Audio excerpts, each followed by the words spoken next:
Bom dia, pessoal. Acho que agora a gente já consegue iniciar aqui. Bacana, então, estar aqui presente com vocês hoje. Obrigado pela presença de todos aí, mesmo sendo feriado aqui, né?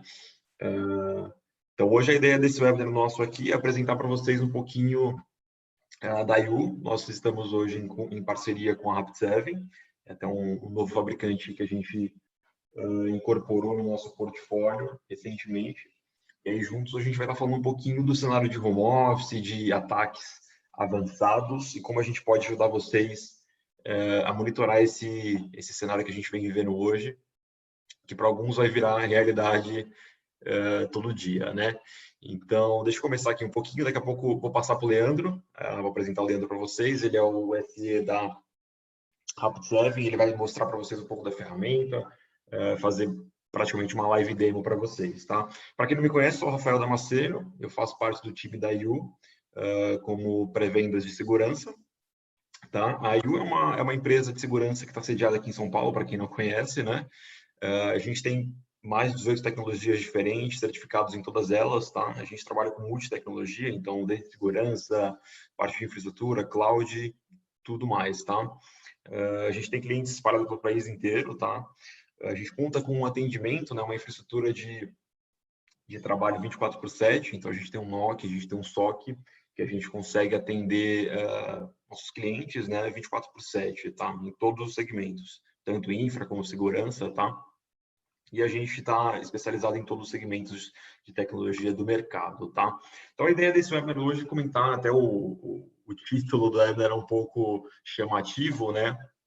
Aí a gente levanta uma questão que é, e se o usuário remoto da sua empresa estivesse sendo hackeado agora, né? Você saberia? Isso é uma pergunta que a gente sempre faz, né? Sempre quando eu gosto de falar com um cliente, inicio um bate-papo com um cliente, essa é uma das primeiras perguntas para a gente entender qual a maturidade da infraestrutura dele hoje, né? Se ele consegue ter esse tipo de visibilidade, independente se o usuário estivesse trabalhando de casa ou no escritório ou em viagem a trabalho e tudo mais, né? E a maioria das pessoas acaba nem sabendo responder. Algumas falam, até conseguiria, mas talvez eu teria que demorar um tempo para conseguir enxergar isso que você está me propondo, né? Outras realmente já falam, não tenho, não sei como faria isso, né? Isso a gente tem visto muito hoje no cenário que a gente tem trabalhado de casa, né? Todo mundo home office, muitas empresas não estavam adequadas a esse tipo de perfil e agora estão tendo que se adequar para conseguir ter mais visibilidade do usuário que está em casa, ver a produtividade, ver o nível de segurança que tem essa infraestrutura da casa dele, né? Então aqui a gente está hoje para comentar um pouquinho disso, né? Para a gente garantir a continuidade e o aumento da produtividade no home office, né? Que a gente sabe que é um cenário desafiador hoje, mas muitas empresas já adotaram esse cenário como definitivo, né? Se a gente for parar a pensar, não sei se vocês viram as últimas notícias, mas se eu não me engano, o Twitter já ofereceu para todos os funcionários deles que eles não precisam voltar para o escritório, né? Então, fica a cargo de cada um escolher se quer ir para o escritório trabalhar ou ficar de casa, né?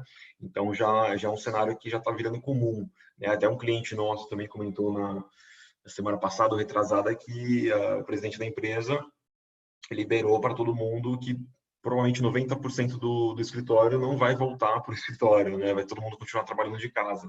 E aqui tá alguns dados já de algumas fontes que a gente pegou, que fala que 95% das organizações afirmam que permitir o trabalho remoto aumentou a retenção dos funcionários, né? Então, que acaba melhorando a produtividade, melhorando o bem-estar de quem consegue conciliar esses dois meios, né? Claro que a gente não estava contando com uma pandemia para acontecer isso aí, né?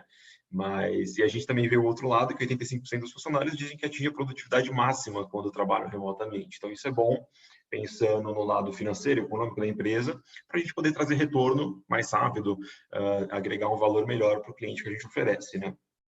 E 72% dos funcionários trabalharão remotamente até o final de 2020 e eu diria que até mais, né? Então, porque as empresas conseguem enxergar que tem um benefício nisso, né? A gente até coloca aqui que quem sai ganhando com isso, né? Benefício para o funcionário. Redução do tempo de viagem, né? Então, você não tem que ficar 2 horas no trânsito para chegar até o escritório, flexibilidade no horário para trabalho, né? Um equilíbrio melhor entre a vida pessoal e a profissional. claro, aumenta a produtividade, como a gente falou, né? E para as empresas é um benefício excelente, né? Então, aumenta a motivação, reduz a rotatividade e uma série de outras coisas, tá? Então, é benefício para os dois lados, que muitas empresas já estão enxergando isso e já estão definindo que o home office vai ser implementado sim ou sim, né? Então, isso garante para a gente que a gente tem que ter uma segurança mais elevada, uma visibilidade mais apurada do que a gente está oferecendo para os nossos funcionários, para os nossos clientes, né? Porque se a gente sofrer algum certo tipo de ataque dentro da empresa, não só o nosso funcionário vai ser prejudicado, como também o nosso cliente, a reputação da empresa, né? E aí aqui hoje a gente está justamente com esse fabricante novo, a gente fechou essa parceria com a Rapid7 faz pouco tempo. Eu já conhecia de algum tempo as soluções da Rapid7, né? Hoje a gente vai comentar um pouquinho do Insight DR, que é uma solução de CIEM, eu diria que é de CIEM e junto com detecção e resposta, o Leandro pode me corrigir se eu estiver errado mais para frente, mas é uma solução interessante que ela consegue trabalhar muito bem nesse cenário, né? Esse aqui é até um slide que a gente mapeou lá da Rapid7 mesmo, que acho que exemplifica muito bem o que a gente quer mostrar hoje para vocês, né? Então, é garantir a segurança do ambiente de vocês 100%, em todo o ambiente, seja ele no seu escritório principal, nos escritórios pequenos, as filiais, no usuário que está trabalhando de casa, no seu ambiente está na nuvem, em tudo isso a gente consegue ajudar vocês, tá? De forma simplificada, que é justamente o CIEM, né? O CIEM a gente sabe que é uma solução que muitas vezes acaba sendo muito complicada para implementar, para ter visibilidade, para ter pessoas qualificadas para poder operar esse tipo de solução, e muitas das vezes também é absurdamente cara, né, para a gente poder manter uma solução dessa. E a Rapid7 está inovando isso, está trazendo um cenário diferente de CIEM, com um custo-benefício excelente, redução de pessoas especialistas em CIEM, e respostas de incidente automatizado, com integração com várias outras soluções, tá? Então, o Leandro vai falar um pouquinho mais dessas soluções. Eu já vou passar para o Leandro, só queria passar alguns lembretes antes de passar a palavra para o Leandro, que esse webinar vai estar disponível, gravado no nosso canal do YouTube amanhã já. Nosso time de marketing a gente finalizando aqui, já vai editar esse vídeo e subir para o YouTube da UIT. Então, aqui está o canal. Depois, se vocês quiserem assistir lá, compartilhar com a equipe de vocês, fiquem à vontade. E também a gente vai fazer um convite para a semana que vem, né? Hoje é dia 21, então semana que vem a gente vai fazer um outro webinar falando do cenário pós-pandemia, né? Claro que para as empresas que vão voltar para a rotina normal de trabalho, a gente vai fazer uma apresentação pensando nesse cenário de pós-pandemia, né? Então, o meu usuário que trabalhou de casa durante todo esse tempo sem segurança, como que a gente vai tratar esse cara que voltar na hora que a gente vai voltando para o escritório, né? Então, a gente vai também falar de uma outra solução da Rapid7, de gestão de vulnerabilidades, que vai auxiliar nesse processo pós-pandemia, tá? Então, é isso que eu queria passar para vocês. No final, eu deixo meus contatos também para vocês entrarem em contato com o time da IU, para a gente poder ajudar vocês caso vocês precisem de uma POC, conhecer mais a solução, uma demonstração mais específica, tá? Agora eu queria estar passando para o Leandro. Leandro, a palavra está com você. Fica à vontade. Se precisar de alguma coisa, estou por aqui. Beleza. Só pausa o seu compartilhamento para eu começar o meu aqui, por favor. Valeu. Então, pessoal, bom dia. Rafa, eu preciso só que você libere eu compartilhar. Ele não está deixando. Aparecendo para mim, host disable, attending screen sharing. Agora eu acho que vai. Agora veio. Foi. Bom, estão conseguindo ver minha tela, pessoal? Tranquilo? Me manda pelo chat aqui alguém. Sim, consigo ver sua tela. Beleza, obrigado. Bom, primeiro, obrigado, bom dia para todo mundo, prazer. Sou o Leandro, SE da Rapid7 aqui para América Latina. Igual o Rafa comentou aí, a ideia hoje é cobrir um pouquinho esse cenário aí adverso que a gente está vivendo, um cenário que eu acho que ninguém nunca pensou em passar na vida, né? Que assim, todo mundo saindo de dentro das empresas, indo trabalhar dentro de casa, e a gente com aquela pulga atrás da orelha do que está acontecendo no meu ambiente agora, como que eu vou detectar alguma coisa, como que eu vou monitorar o meu usuário remoto para manter ele trabalhando de forma segura, tanto na questão de um ataque direcionado ao meu usuário ou até mesmo uma exfiltração de informação de um usuário mal intencionado dentro do meu ambiente, né? Então, basicamente, aí para quem não conhece a Rapid7, só um breve overview. Rapid7 é uma empresa aí de 20 anos do mercado de cybersecurity. A gente foi fundado no ano 2000. Basicamente, a gente começou fazendo toda a parte de offensive security, né? Pen test, security assessment, research and development, para o governo americano, principalmente Homeland Security, FBI, CNSA. E em 2004 a gente entra aí no mercado de gestão de vulnerabilidade, nosso primeiro mercado em si relacionado com venda de produto. Em 2009, a Rapid7 faz uma das maiores aquisições de todos os tempos da companhia, no meu ponto de vista, que é a aquisição da comunidade do Metasploit. Metasploit hoje é a ferramenta mais utilizada a nível global aí para pentesters, 350 mil usuários a gente tem hoje ativos ao redor do mundo, então tanto a comunidade open source quanto a comunidade paga, que é a versão Pro do produto, elas são mantidas até hoje pela Rapid7, né? Então isso traz para a gente muita visibilidade, principalmente para quê? Criar novos métodos de detecção do ponto de vista do atacante, né? Por quê? Como que eu me protejo? A partir do momento que eu sei atacar. Então, se eu sei onde o atacante está indo, quais são os vetores, quais são as brechas, etc., a gente começa também a aprender muita tática de proteção, muita tática defensiva para dentro do nosso ambiente. Em 2016, a gente entra aí no mercado de detecção e resposta a incidentes com o InsightIDR, né? O produto em si, ele teve o release global dele em 2016, 2017 e 2018 e 19, a gente já saiu aí no Gartner como niche players, porém 2020 aí depois de 3 anos e meio de operação do produto, né, de lançamento global, a gente saiu como líder do quadrante. Isso para a gente é bem interessante pelo fato de que a gente também faz CIEM. O InsightIDR, ele não é só uma ferramenta de CIEM, ele entra numa categoria de CIEM porque ele faz correlação de dados e eventos em si. Mas falando um pouquinho mais do InsightIDR, qual que é o que o InsightIDR engloba e por que o InsightIDR não é só um CIEM? O CIEM tradicional, você está preocupado com o quê? Receber milhares de logs, milhões de logs e você ter alguém ali criando regras, criando fine tunings para fazer algum ponto de detecção específica em cima do seu ambiente, né? E muitas vezes quando a gente está fazendo isso, a gente está olhando o quê? Nossos data centers internos, nossos firewalls, nosso AD, nosso IPS, etc. Legal. E como é que eu vou correlacionar dado de um cara que está trabalhando da casa dele? Ah, o cara está na VPN. Pensa um cenário aí, mais de 500 mil, sei lá, 2 mil, 3 mil funcionários trabalhando de casa.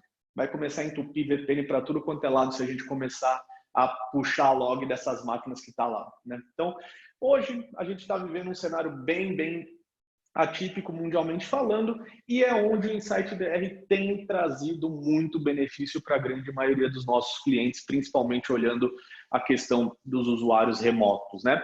O InsightIDR em si, ele é uma composição de ferramentas. Então, basicamente, o primeiro ponto do InsightIDR, ele trabalha com o conceito de user behavior, ou seja, toda a parte de comportamento do usuário vai ser o core do InsightIDR.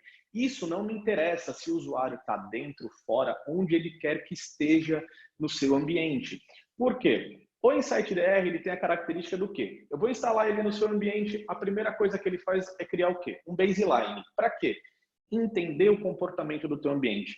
Não adianta eu chegar com regras pré-prontas, etc., e falar que eu vou colocar no seu ambiente e vai sair fazendo as mil maravilhas. Não, cada ambiente é único. Eu posso pegar duas empresas exatamente iguais. Vamos usar os 2 maiores bancos do Brasil, Itaú e Bradesco. São empresas com o mesmo business, com o mesmo ramo, basicamente com os mesmos faturamentos, com estratégias completamente diferentes, com comportamentos de usuários do próprio ambiente completamente diferentes. Então, o IDR ele vai trabalhar primeiro para quê? Criar um baseline do seu ambiente. Então, ele vai entender. Então, vamos supor, o Leandro chega todo dia na empresa e se loga numa máquina Windows 10 e ele faz isso por X dias. Pode ser 1 dia, 2 dias, 3 dias, quantos dias quiser que seja. Só que depois de 2, 3 dias, o Leandro vai e se loga numa nova máquina. Uma máquina do domínio, etc. Mas a credencial do Leandro está sendo usada numa nova máquina, que ele nunca tinha usado. Isso é um vetor de ataque? A princípio, não. É uma credencial válida do AD, ele está se logando numa máquina do domínio em si, né? Então a credencial está sendo usada numa máquina conhecida.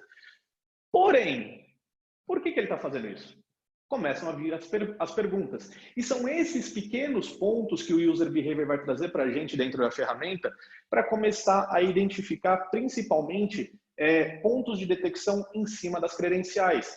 Pode parecer ponto que a grande maioria da comunidade de segurança bate muito em cima disso, mas é um ponto principal ainda hoje. Qual que é um dos principais vetores de ataque hoje? É ainda credencial, é ainda foco no usuário. Então, assim, se eu não tiver o monitoramento efetivo do meu usuário, das credenciais desse usuário, onde quer que ele esteja, eu começo a perder dado de correlação. E a gente vai ver isso mais para frente em alguns exemplos que a gente tem aqui de ataques simulados que a gente fez para colocar a ideia toda do ponto de detecção. Então, primeiro ponto, User Behavior Analytics, ou seja, entender o comportamento do usuário. Legal. Segundo ponto, Attack Behavior Analytics, ou seja, da mesma forma como eu entendo o comportamento do usuário, eu vou entender o comportamento do atacante, né? Como que funciona o User Behavior Analytics? Ele é uma composição de soluções também. Basicamente, o Attack Behavior Analytics ele vai ser o quê? Primeiro ponto, Threat Intel, ou seja, compartilhamento global, comparando as ameaças, o que está passando no seu ambiente agora com ameaças que estão acontecendo fora do seu ambiente. Ou seja, eu vou comparar índices de comprometimento do seu ambiente com o resto do mundo e vou trazer essa base para dentro do seu ambiente. Para quê? Se você tem um hash malicioso, eu vi um hash malicioso passando numa máquina no Japão e eu vejo o mesmo hash dentro do seu ambiente, é aquela coisa, eu preciso começar a trazer inteligência de fora para comparar o que está acontecendo no seu ambiente com o cenário externo. Ou seja, você começa a trabalhar de forma preditiva, porque o Brasil, por mais exposto que nós sejamos hoje, né, a gente ainda não é o país mais exposto do mundo. O atacante ele não vem aqui no primeiro momento, né? Leandro, mas eu vejo vários reportes falando que o Brasil tem aumentado a quantidade do cyberataque. Sim, verdade, não discordo em nenhum momento, em gênero, número e grau. O ponto é, vamos comparar Brasil com os Estados Unidos. Rapid7 faz um trabalho chamado, é um reporte trimestral que a gente solta sobre ameaças.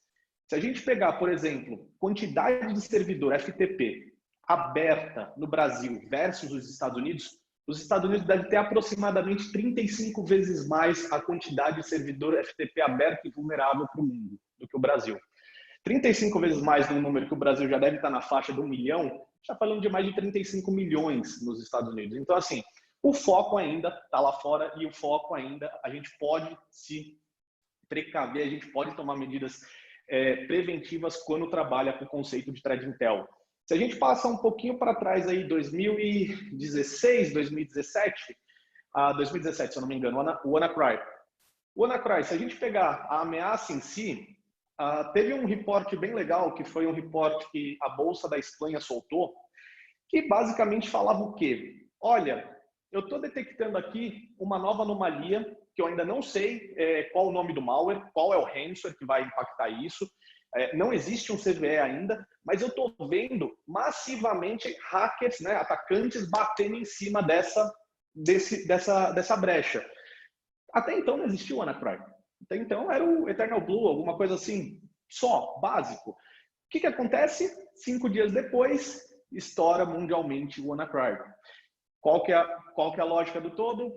A Bolsa da Espanha não sofreu nada. Por quê? Ela detectou um comportamento anômalo nível global, se precaveu, criou as barreiras restritivas, enquanto o mundo todo, muitas pessoas aí no mundo todo sofreram, a Bolsa da Espanha passou ilesa. Como ela teve essa informação?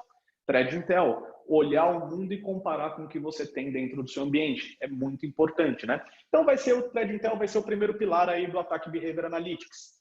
Outro pilar importante, Deception Technology, ou seja, a gente tem a capacidade de fazer deploy de honeypot, honey credential, honey file e honey user, ou seja, colocar iscas dentro do seu ambiente para quê? Exatamente pescar o atacante, né? Então, esse ponto vai trazer para a gente a visibilidade, às vezes, do quê? Quem que está escaneando, por exemplo, a minha DMZ? Quem que está escaneando o meu perímetro externo? Quem que, de repente, está dentro do meu ambiente tentando um acesso privilegiado sem poder? E para que vai me servir o honeypot? Exatamente porque é uma máquina vulnerável posta propositalmente dentro do seu ambiente para chamar o atacante, né? Então, eu, com o ponto de vista do atacante, quando você vai entrar em algum ambiente, o que você faz? Vai pelo caminho de menor impedância. Se você tem uma máquina que tem X mil vulnerabilidades e uma máquina que tem uma vulnerabilidade, onde que você vai? Na de X mil vulnerabilidades. A possibilidade de êxito é muito maior em cima daquela do que naquela que não tem, que tem uma vulnerabilidade conhecida só ali, né? Então, você pode trabalhar com esse conceito, inclusive colocando usuários fakes dentro do seu AD, para quê? Exatamente também chamar o atacante do ponto de vista de, pô, coloquei lá um, sei lá, um CFO, diretor financeiro da empresa, cria um nome fantasia, boto lá e deixo. Se alguém tentar usar essa credencial que não deveria tentar ser utilizada, automaticamente me gera alerta, me gera evidência que alguma coisa não está passando legal dentro do seu ambiente, né? Então, segundo ponto, Deception Technology. Terceiro ponto, o IDR é uma plataforma de EDR também, né? De Endpoint Detection and Response. Ou seja, uma característica do IDR é que você Leandro, só para te cortar um pouquinho, desculpa, acho que o seu slide está travado, não sei, o pessoal até comentou aqui no chat que está mostrando só o mapa mundi, não sei se você mudou de tela, se estiver mudando, não, ainda não. Ah, não, Tá perfeito, então. Tá aqui mesmo. Não, fica tranquilo. Fechado, desculpa Boa. então, valeu. Imagina, relaxa.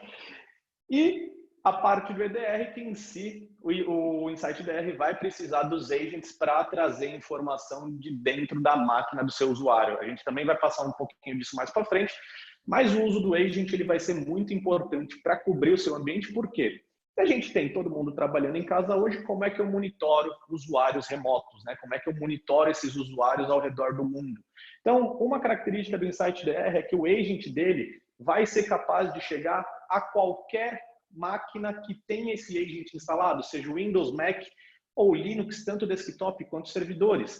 A vantagem é que você não precisa que o seu usuário esteja conectado numa VPN, tenha uma conexão remota para dentro do seu ambiente. Ou seja, o usuário está em casa, se ele não fechou uma VPN, como é que eu detecto algum comportamento anômalo nessa máquina? O agent do Insight DR, ele comunica direto com a nuvem, a única coisa que ele precisa ter, uma conexão com a internet.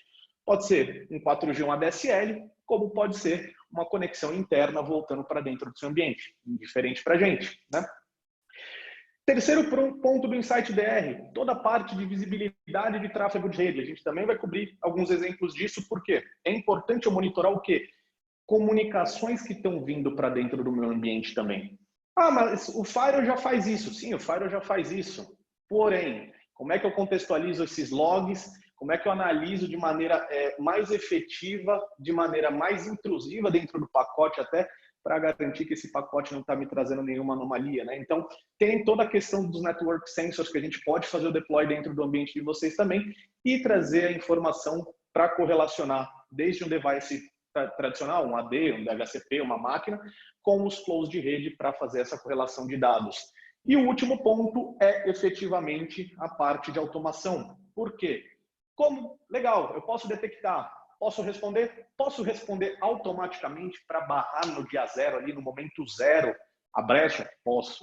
Então, o IDR também conta com uma parte de automação que a gente vai cobrir aqui em cima do produto. Mas bacana. Vamos pegar, então, esse meu cenário aqui, onde eu tenho 520 usuários ativos nesse ambiente, um ambiente de demo, e esse ambiente aí está me gerando aproximadamente quase 1 milhão de logs por dia.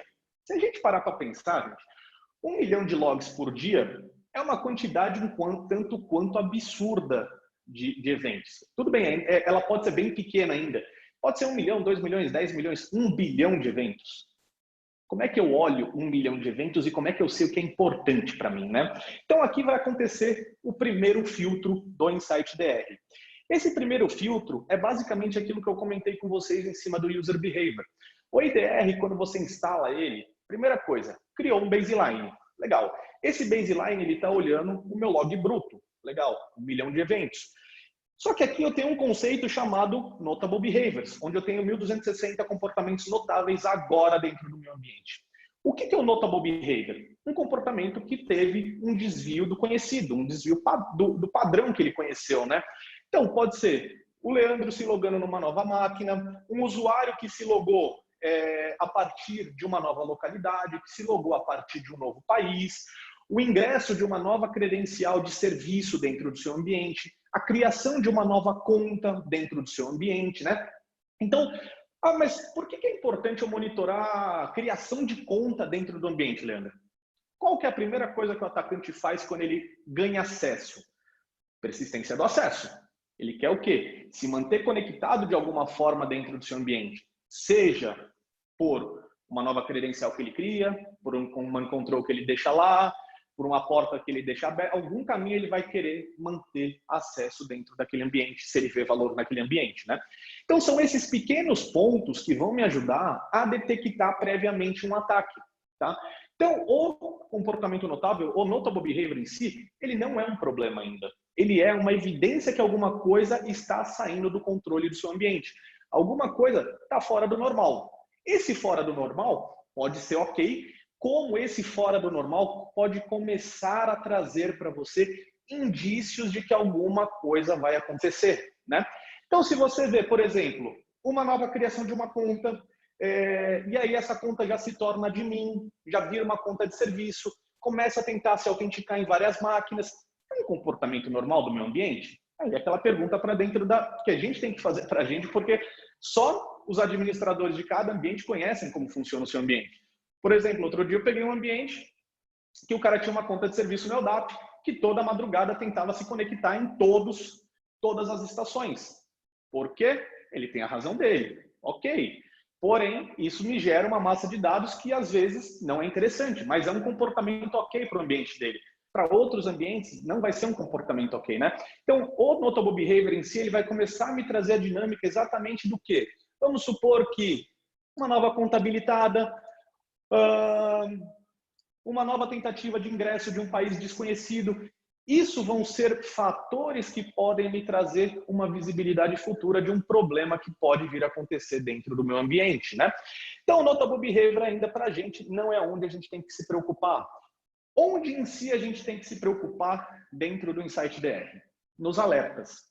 Alerta igual problema. Toda vez que gera um alerta, você tem que botar alguém na frente da tela. E é exatamente esse ponto importante. O InsightDR, depois que você instala ele não é uma ferramenta que você vai trabalhar para ela. Ela vai trabalhar para você. É o inverso. Por quê? Quando a gente fala de um projeto de CIEM, quais são os principais impeditivos de um projeto de CIEM? O primeiro deles, na verdade, todos os fabricantes de CIEM vão chegar para você e vão perguntar: que ferramentas que você quer correlacionar? Eu quero essas. Aí vai te dar uma planilha, você vai preencher essa planilha e vai sair um número X de eventos por segundo. Só que esse número X de eventos por segundo é um número totalmente aproximado que não sei se está para mais, não sei se está para menos, não é preditivo para o cliente. Por quê? Evento por segundo, vamos pegar um exemplo de um AD. Eu posso ter um AD com 500 usuários que gera 200 eventos por segundo, numa situação normal. Esse mesmo AD passou por uma atualização da Microsoft. A Microsoft botou mais serviço, botou umas features novas dentro do AD. Começou a gerar o quê? 700 eventos por segundo. Ou seja, como é que você vai prever a quantidade de eventos que o seu AD vai gerar? Se um usuário resolve bloquear a senha dele, se 2 usuários resolvem bloquear a senha, se 10 usuários resolvem errar a senha, cara, começou a gerar mais eventos. Ou seja, a métrica de eventos por segundo é muito difícil de ser feita. Não existe um número real, não existe um número correto. Pensando nisso, o que a Rapid7 fez? A gente trabalha basicamente por quantidade de assets. E assets, para mim, são máquinas passíveis de se instalar um agent, ou seja, notebook, desktops e servidores. E todo o resto do entorno, seja Firewall, IPS, DS, etc., você pode trazer os logs para dentro do InsightDR sem problema nenhum e não vai entrar no sizing da solução para vocês, tá? Então, primeiro grande fator do IDR. Segundo grande fator, o ponto de vista de detecção. Quando a gente fala de detecção, a gente criou o nosso próprio framework. Porém, esse nosso próprio framework, que é o Attack Chain, ele é baseado em alguns outros frameworks de mercado, né? Então, Mitre e os do SANS, ou seja, a gente combinou a inteligência do Mitre, do SANS e a nossa para criar pontos de detecção já prontos dentro da ferramenta para você. Ou seja, isso daqui vai me dar visibilidade do quê? Eu tenho aqui vários estágios: visibility, exploit detection, infiltração, reconhecimento, movimento lateral e missão crítica. Legal. O que me diz cada um deles, né? O que eu preciso saber? Cara, bateu o alerta, categorizou em qualquer um, você precisa colocar alguém ali na frente da máquina para responder o incidente. Onde que realmente o atacante quer chegar? Missão crítica, ou seja, todos os assets do seu ambiente, você pode cadastrá-los como quais são os assets de missão crítica, ou seja, servidores de base de dados, servidores de web, depende do seu ambiente, máquinas do presidente, do vice-presidente. Você vai definir, você vai eleger quais são as máquinas de missão crítica para o seu ambiente. Você pode fazer uma flagzinha dentro do InsightDL para que qualquer atividade suspeita em cima dessa máquina, automaticamente você gera um alerta em cima dela. Legal. Quando a gente fala dos alertas, então, como que eles são categorizados, como que eles são feitos, né? Todos os alertas de detecção, tanto para user behavior, quanto para attack behavior, quanto para threat intel, são feitos e mantidos pela Rapid7, tá? Então, se a gente olhar aqui, esses são os pontos de detecção, por exemplo, para user behavior, que a gente vai olhar. Na grande maioria das ferramentas, você teria que fazer o quê? Você criar os seus pontos de detecção. Ou seja, já que você já ganha a inteligência da ferramenta te ajudando desde o dia zero, sem você precisar criar nada customizado na mão para você, para começar a trazer resultado da ferramenta. E esse é o ponto interessante, por quê? E aí vai ser outro grande diferencial para projetos de CIEM. Quando a gente fala de CIEM, cara, de novo, preciso botar, até um ponto que o Rafa comentou no começo, preciso botar normalmente o quê? O engenheiro da NASA para o CIEM. Por quê? Precisa ter conhecimento de script, precisa ter conhecimento de várias ferramentas, precisa entender de log, de correlação, de criar parser. São conhecimentos muito, muito específicos. É muito complexo. O ponto aqui é que a gente trouxe essa inteligência da Rapid7 para cima para criar e manter isso, para facilitar a vida dos nossos clientes, né? Então, todos esses pontos de detecção, eles já são padrões e já vêm automaticamente configurados dentro da ferramenta. Ah, Leandro, mas eu posso ter, pode ser que um cliente tenha um ponto de detecção da Rapid7 que eu não tenha? Não, a ferramenta é atualizada globalmente para todos os clientes ao mesmo tempo. Então, os meus clientes dos Estados Unidos, da Ásia, da Oceania, da Europa e do Brasil têm as mesmas regras de detecção ao mesmo tempo. Legal. Mas eu quero criar os meus próprios alertas customizados. Os alertas de vocês são ótimos, mas eu tenho uma situação ímpar no meu ambiente. Eu quero monitorar um comportamento específico do meu ambiente. É possível? Sim, sem problema nenhum. Você tem duas opções: Custom Parser e Custom Alert. Qual é a diferença entre eles? Custom Alert, basicamente, você pode fazer o quê? Eu posso buscar o log dentro de qualquer ferramenta e criar um trigger específico para trazer essa informação. O que quer dizer, então, Custom Alert? Um comportamento para um alerta. Ou seja, vamos supor, Leandro pegou uma credencial admin, se logou no firewall para fazer alguma manutenção em cima de um firewall. Um comportamento, usuário Leandro, ação autenticação em cima do firewall, device firewall, gera alerta. Ou seja, um para um. Não tem combinação. Legal. Custom parsing, que é exatamente o oposto. É exatamente N para 1. Ou seja, eu posso criar combinações de eventos para gerar um alerta em cima da plataforma. Então, eu posso falar o seguinte, por exemplo, o cenário que a gente está vivendo aí, todo mundo em casa, como é que a gente vai começar a monitorar legalmente quem está trabalhando fora do horário, por exemplo? Eu posso criar um alerta customizado para mim, que qualquer pessoa que faça tentativa de autenticação entre 6 horas da tarde e 9 horas da manhã, entre segunda a sexta-feira, me alerte automaticamente. Ou seja, N possibilidades, que ele vai combinar essas possibilidades para a geração de um alerta, tá? Então, você tem os dois cenários aí onde você pode criar tanto Custom Alerts quanto Custom Parsings para cobrir os seus próprios casos de uso sem problema nenhum dentro da plataforma. Legal. O que então a gente vai trazer de informação quando um alerta é gerado e o que a gente precisa entender que é importante para a gente começar a responder os nossos incidentes dentro de casa, né? Então, vamos pegar o primeiro caso aqui, vamos trabalhar com esse cara aqui, Network Traffic Analysis. Na verdade, aqui, esse alerta, ele foi baseado no quê? Um usuário, aí o Sekirk, fez uma chamada outbound no firewall de um IP interno 10.01.157 para um IP externo 212.143.21.43. Legal. Então, o que aconteceu aqui? Eu peguei o tráfego do firewall e, baseado no IP de destino, esse IP de destino é conhecido dentro da minha thread Intel de um IP que dissemina Trojan a partir da Coreia do Norte. Ah, legal, Leandro. Então, você pegou o tráfego do firewall, bateu lá com sua thread Intel e detectou um comportamento anômalo. Isso, bacana, gerou um alerta. É tudo que eu preciso? Não. É aqui que vai começar a entrar um pouquinho mais quando a gente fala de responder a um incidente de segurança. Por quê? Primeiro fator importante aqui quando a gente começa a entender esse alerta. Vamos pegar ele aqui e vamos ver a evidência dele inteira, né?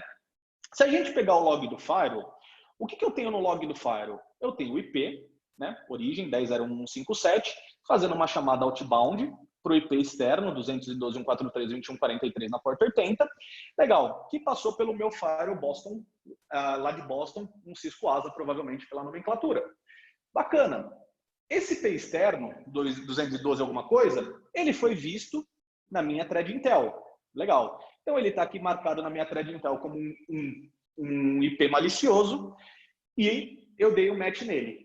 Legal, mas se a gente olhar um fator importante aqui, qual que é a primeira coisa aqui que me chama a atenção? Na investigação aqui, eu já tenho o nome da conta. No log do firewall eu não tenho. Qual que é o grande X da questão? A grande maioria dos firewalls, eu vou falar que quase todos, mascaram no log qual foi o usuário que passou. Então, quando você tem um firewall, Next Generation Firewall, se a gente pegar qualquer um deles, Palo Alto, Fortinet, Checkpoint, Cisco, Meraki, qualquer coisa que seja, tem uma coisa chamada X-Forward For. Se você não tiver habilitado X-Forward For no seu ambiente inteiro, você perde o tracking de quem era o usuário. Ou seja, exatamente o que está acontecendo para mim aqui. Se eu só estivesse olhando o log do meu firewall, eu teria que um IP interno passou para um IP externo e esse IP externo era malicioso. Como eu vou responder como é que eu vou começar a garantir as informações que estão nesse log, né? Então, aqui vão entrar as 5 fontes de evento principais pro Insight DR. Essas 5, elas são obrigatórias em todo o ambiente, por quê? Essas 5 são onde a gente vai se basear com as informações delas para eu contextualizar o cenário do alerta e eu poder garantir que realmente esse alerta, essas informações que estão nesse alerta, estão condizentes com a realidade. Por quê? E quais são essas 5 fontes? Primeiro, AD, LDAP, DHCP, DNS e os Insight Agents. Essas 5 fontes de evento são obrigatórias. Qualquer outra que queira trazer Firewall, IPS, WAF, servidor de antivírus, qualquer coisa que queira trazer a mais, perfeito, vai agregar muita informação, mas essas 5 já vai me garantir exatamente o ponto que eu preciso chegar na hora de responder o incidente, né? Então, qual que é a primeira coisa que eu preciso garantir aqui? Eu sei que meu firewall viu esse IP externo, né? Esse IP interno, desculpa, 10.01.157, saindo para o IP externo. Legal. Qual que é a primeira fonte de evento que eu quero olhar? Eu quero garantir que o DHCP realmente entregou esse IP 10.01.157 para a máquina Workstation Sekirk. Legal. Então, por que eu preciso garantir o log do meu DHCP nessa hora? Qualquer usuário com um pouquinho mais de conhecimento, mascara o IP. IP spoofing, MAC spoofing. Eu consigo mascarar o meu IP e me passar para um outro IP. E o firewall, às vezes, nem detectar isso, porque o firewall está olhando o quê? Entrada e saída do teu tráfego. Ele não está monitorando tua rede interna, ele não está monitorando o que está passando na tua máquina. Então, primeiro ponto de correlação, trazer o log do DHCP para cima do alerta. Ou seja, estou garantindo que realmente a máquina que saiu tinha esse IP, recebeu esse IP do DHCP e permaneceu com esse IP ao longo do tempo. Legal. Então aqui eu já garanti que a máquina recebeu esse IP do DHCP e permaneceu com ela conectada dentro do meu ambiente. Segundo ponto que eu preciso garantir agora aqui, qual foi a credencial que essa máquina 10.01.157 chamou no meu AD, né, aqui no user account, e qual foi a credencial que o AD entregou para ela. Então, no caso aqui, eu tenho o log do Sekirk sendo entregue para o Workstation Security, que permaneceu com o 10.01.157 logado. Bacana. Então agora eu já sei também quem era a credencial que o AD entregou, né? Na verdade, não que estava sendo usada ainda, mas qual foi a credencial que o AD entregou para essa máquina. Ah, Leandro, legal. Então agora eu já sei que o AD entregou essa credencial. Ok, perfeito? Não. Como é que eu garanto que essa credencial permaneceu logada na máquina, se eu não estou monitorando a máquina? E aí que o uso do agent vai começar a fazer sentido. Por quê? O uso do agent está aqui, o log do asset. Ou seja, eu consigo ver que o AD me entregou essa credencial e ela permaneceu também logada dentro do Workstation Security, né? Mesma máquina, IP igual e credenciais iguais. Ou seja, por que é importante eu garantir a credencial? Usuários, de novo, com um pouquinho mais de conhecimento e a grande maioria das máquinas hoje ao redor do mundo, infelizmente, ainda trabalham com credenciais locais.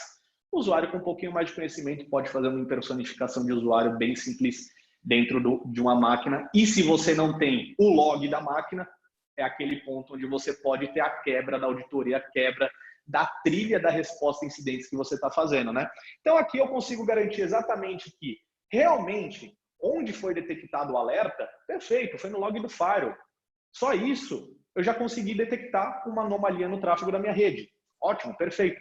E o resto, esse é o ponto sempre importante. Você pensar do ponto de vista como você vai responder o incidente e como você vai olhar o teu ambiente para garantir que esse mesmo incidente não esteja acontecendo em outros ambientes. Porque o cenário natural seria o quê? Vou lá e bloqueio essa regra, crio uma regra de bloqueio no meu firewall. É efetivo? É efetivo para você conter uma ação. E se essa ação está acontecendo disseminadamente e massivamente dentro do seu ambiente? Esse é o ponto que você vai precisar entender para começar a responder o incidente com maior assertividade.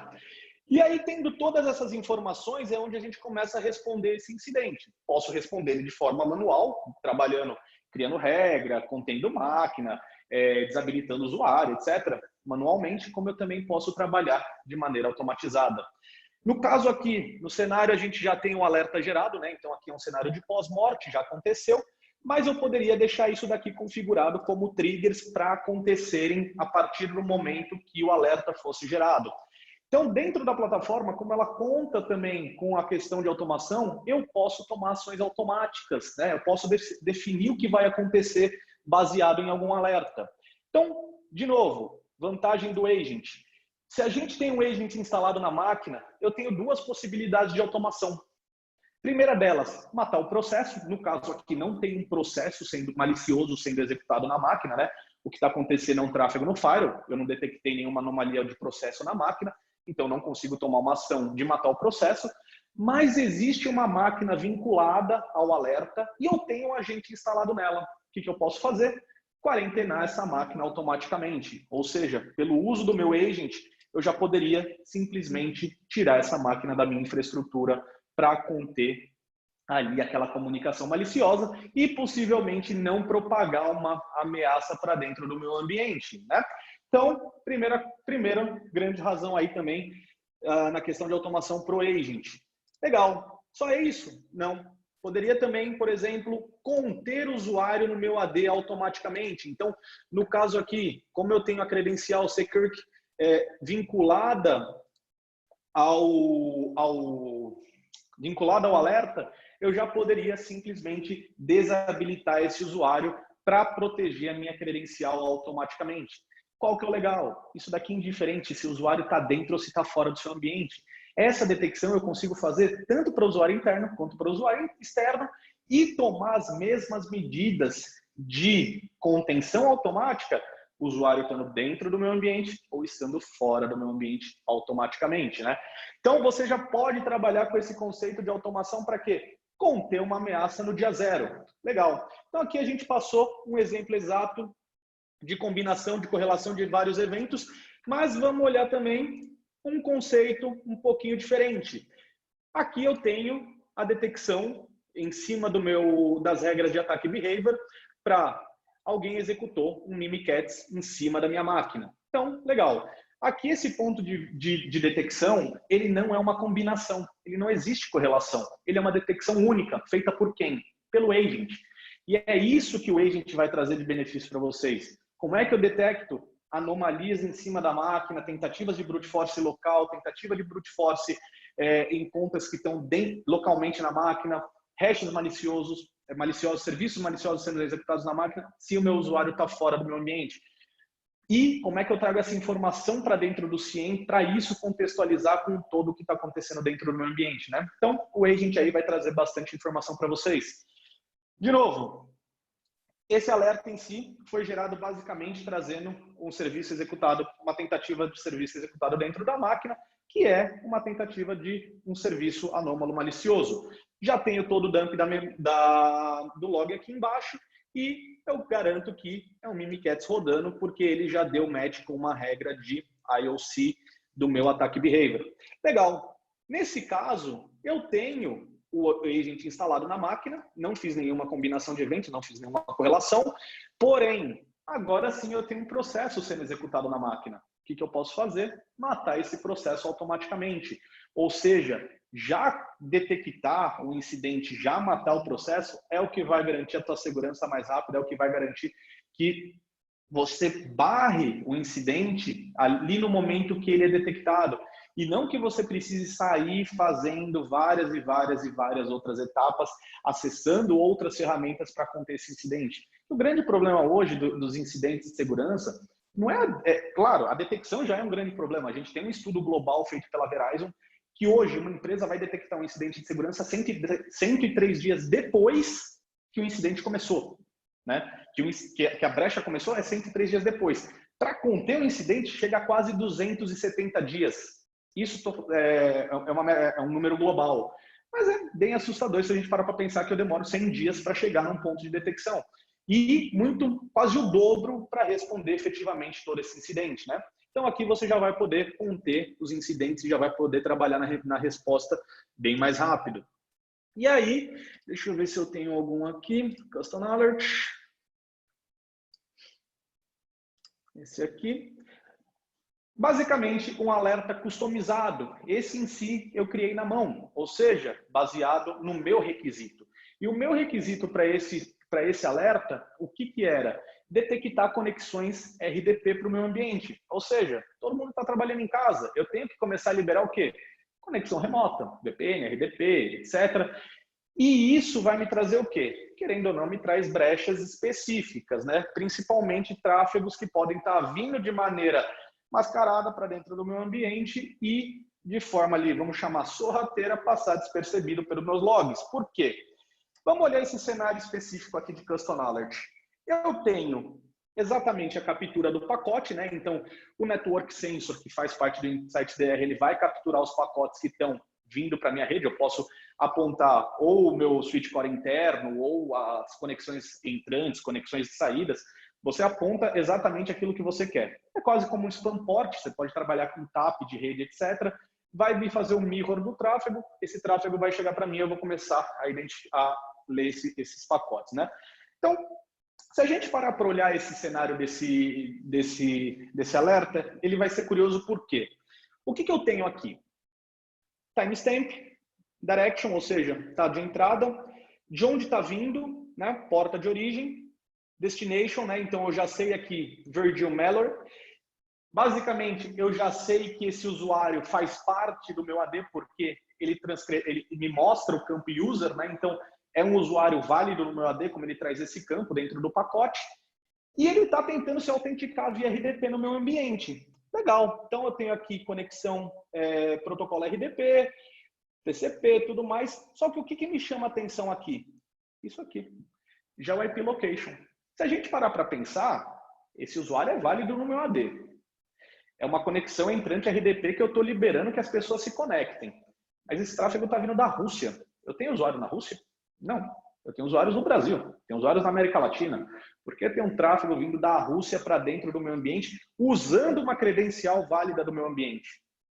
Esse é o ponto onde você vai começar também a fazer validação de GeoIP de onde estão vindo suas conexões. Por quê? Legal, eu posso garantir que o meu usuário, que é uma credencial válida do meu ambiente. A localidade é válida? Esse usuário realmente mora na Rússia para estar tentando entrar no meu ambiente. E aqui, então, você começa a ter a visibilidade exatamente de usuários que estão entrantes no seu ambiente, baseado em conexões que você está liberando para eles, e validar se essa credencial, de repente, não foi exposta e você não está sabendo que a credencial foi exposta. Por quê? Está vindo de uma localidade estranha para dentro do seu ambiente. Então, o ponto é, você vai ter a visibilidade sempre do todo e com muito foco na credencial do usuário, com muito foco nos seus usuários, seja eles estando dentro ou fora do seu ambiente, tá? Então, a ideia em si era um alerta específico cobrindo uma combinação de eventos, fazendo a correlação para a gente fazer a investigação baseada campo a campo, para validar que aquele alerta gerado realmente não tem nenhum ponto estranho e eu consiga responder o incidente. Um alerta detectado basicamente com um único match específico e um alerta criado manualmente aí para a gente identificar algum parâmetro anômalo dentro do meu ambiente, né? Algum custom knowledge com algum caso de uso específico meu. Então, tudo isso, a única coisa que a gente precisa fazer para ter todas essas informações é exatamente trazer as fontes de evento para dentro do InsightIDR. Então, como eu comentei no começo, as fontes de evento obrigatórias para o InsightIDR são AD, LDAP, DNS, DHCP e os Insight Agents, tá? Essas 5 fontes de evento vão ser obrigatórias em qualquer ambiente. Só que também, como o Rafa mostrou no slide da arquitetura, você pode trazer qualquer outro tipo de informação, inclusive de plataformas em nuvem. Então, por exemplo, Office 365, Azure, Google Apps, AWS. Quero trazer informação de plataformas em nuvem ou também de outras ferramentas como Firewall, IDS, VPN, Web Proxy, etc., pode trazer sem problema nenhum para o InsightIDR, tá? Ponto de vista de configuração, vem a parte mais simples de tudo. O que eu preciso? Por exemplo, vamos configurar aqui AD Security Logs. 3 opções de você trazer log para mim. Syslog, Log Aggregator ou WMI. Eu, particularmente, gosto bastante de WMI. Servidor, domínio e uma credencial Domain Controller. Essas 3 informações, coloca ela aqui, clica Save, começou a correlacionar. Quando eu digo começou a correlacionar, automaticamente a gente já vai ter todos os usuários do seu AD, quais usuários são cadastrados como non-expiring users. Então, por exemplo, non-expiring users normalmente são o quê? Service Accounts, Domain Accounts, por quê? Não quero que a credencial mude de jeito nenhum. Contas admin, contas que eu estou marcando para serem monitoradas, então eu posso criar contextos específicos para monitorar contas específicas dentro do seu AD também, normalmente aquelas contas VIP, né? Shared Accounts, que são contas de serviço normalmente, e quem está usando essas contas de serviço, por quê? Às vezes a gente tem uma conta de serviço que é acessada por 15, 20, 30 pessoas. Se eu não estou monitorando a integridade dessa conta de serviço e o que estão fazendo com ela e quem está usando ela, de novo, como é que eu respondo o incidente? Eu posso chegar no contexto de, legal, foi uma conta de serviço que executou esse parâmetro dentro do meu ambiente. Quem estava usando? Ah, não sei, eu sei que era uma conta de serviço. Então, você, de novo, está perdendo trilha de auditoria. E o importante na resposta do incidente é você ter a trilha de auditoria para você responder esse incidente com exatidão e você ter ali a maior quantidade de informações possíveis para sanar o problema do que está acontecendo dentro do seu ambiente, né? E uma informação bem válida para a grande maioria das empresas, mundialmente falando, Disable Users. Disable Users é um cenário bem comum, no Brasil principalmente, quando a gente fala de controle de acesso. Por quê? Controle de acesso está totalmente relacionado àquele fator do usuário saiu da empresa ou foi demitido. Você deleta a sua credencial? Normalmente não. Normalmente vai deletar depois de 6 meses, 1 ano, 2 anos para frente, né? E aí o fator Disable Users é uma brecha bem grande para dentro do ambiente, por quê? Essa credencial já teve um hash válido. Eu consigo fazer um pass the hash, porque provavelmente esse hash ainda é válido em outras plataformas. Então, se essa credencial tentar ser usada, por mais que ela esteja desabilitada dentro do seu ambiente, eu consigo continuar fazendo o monitoramento dela, por quê? Eu estou pegando toda a base de log, toda a base de conhecimento de dentro do meu AD. Isso só informando o servidor e as chamadas de WMI ali com as credenciais de alto privilégio. Mesma coisa para o DHCP. Posso trazer o DHCP, por exemplo, para o Microsoft. O que eu posso fazer? Observar o diretório do DHCP, onde o arquivo delete com log está sendo processado e armazenado.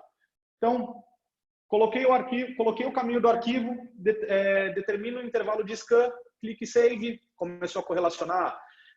Firewall, dependendo do firewall que você tenha, qualquer um deles, na verdade, a configuração vai ser a mesma.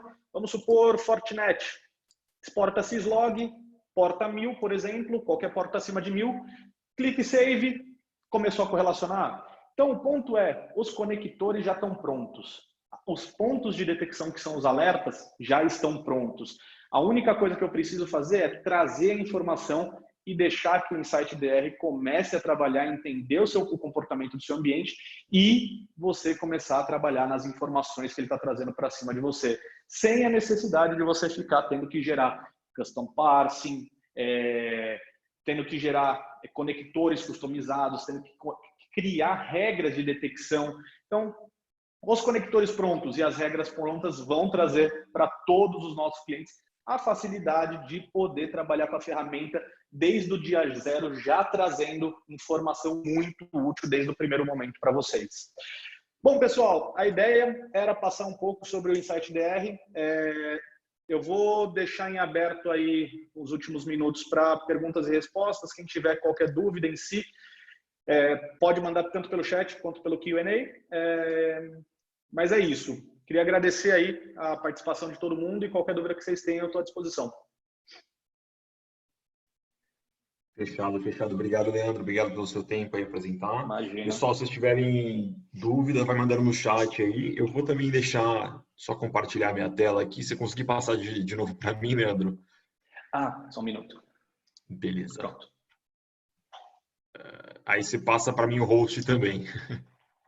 Ixi, peraí. Isso aqui, como é que eu passo para você o host? Se você clicar no More e depois Make Host, no meu nome. Make host. Foi.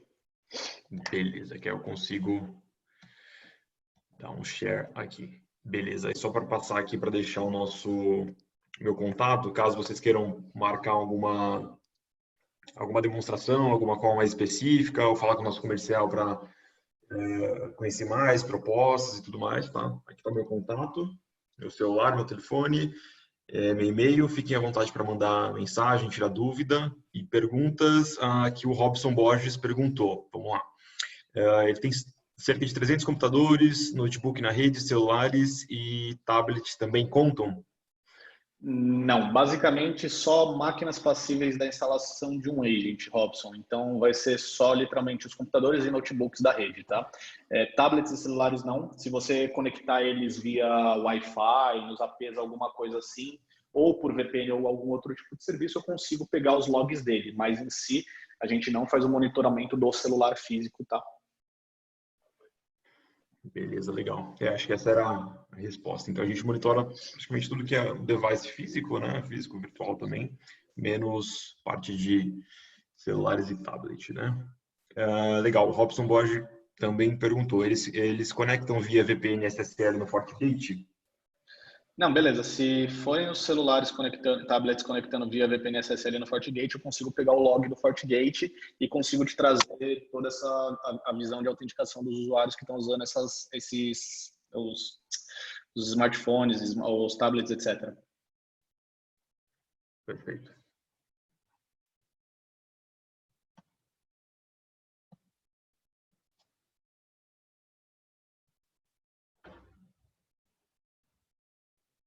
Aí a dúvida continua também do Robson, se isso vai contar na precificação. Não, isso não entra. Basicamente entra só máquina que suporta a instalação de um agent. Então ficaria nos 300 computadores e os notebooks na rede, né? No caso aqui você tem 300 computadores, não tem o quantitativo de notebook, mas é só você somar 300 mais a quantidade de notebooks que seria o dimensionamento para você. Um ponto importante que eu não comentei, pessoal, até puxando a pergunta do Robson, tudo isso que a gente cobriu, um licenciamento para tudo, tá? Não tem add-on, não tem licença extra, não tem preço escondido, não tem nada. Todas as funcionalidades que a gente passou em cima da ferramenta é um licenciamento para toda a ferramenta.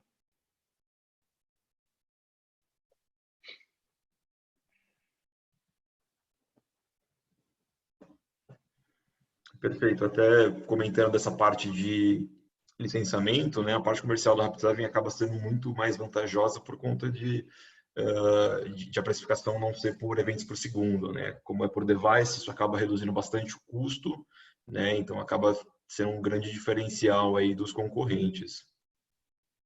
Sim, sim. Rafael mandou aqui, aqui eu preciso ter... Isso, Não, pode ler. Não, beleza, então, Vai aqui lá, a gente recebeu uma pergunta aqui, então, eu preciso ter algum especialista na ferramenta dentro da minha empresa ou a Rapid7 aí são responsáveis, né? Isso aqui até eu consigo responder, então, a gente também, como parte da IU, tá? A gente consegue oferecer isso como serviço para vocês, tá? Então, nós, junto com a Rapid7, com a plataforma deles, a gente consegue oferecer para vocês um serviço. Então, vocês não precisam ter uma equipe especializada em threat intel, análise forense e tudo mais, que a gente consegue ofertar isso para vocês como serviço, tá? Como nós já temos nosso próprio SOC disponível 24/7, a gente consegue ofertar para vocês de maneira muito simplificada esse CIEM, tá bom? Veio outra aqui. É tudo em cloud ou tem alguma infra? Basicamente, 99% em cloud. A única coisa que você precisa ter on-premise é um servidor, um ou mais servidores, caso a necessidade de você ter localidades espalhadas, etc., matriz, filiais, etc. Mas são servidores bem pequenos, dual core, 16 GB de RAM, 100 GB de HD. Basicamente, esses servidores vão ser os collectors, eles vão receber as informações de firewall, AD, DNS, IDS. Então, eu preciso só ter esse ponto de concentração para pegar o log e exportar ele para as nuvens da Rapid7, tá? Então, é uma solução cloud-based, mas eu ainda preciso ter só esse ponto de conexão on-premise para receber esses logs dos devices que estão dentro do seu ambiente.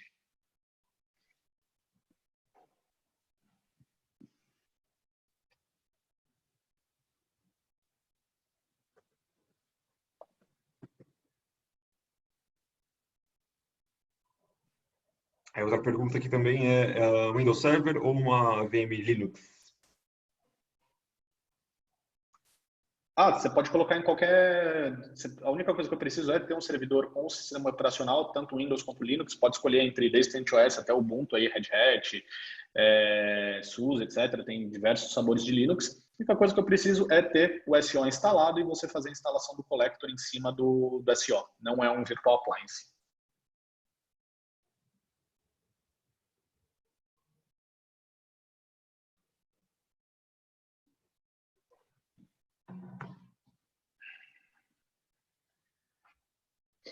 Perfeito, perfeito.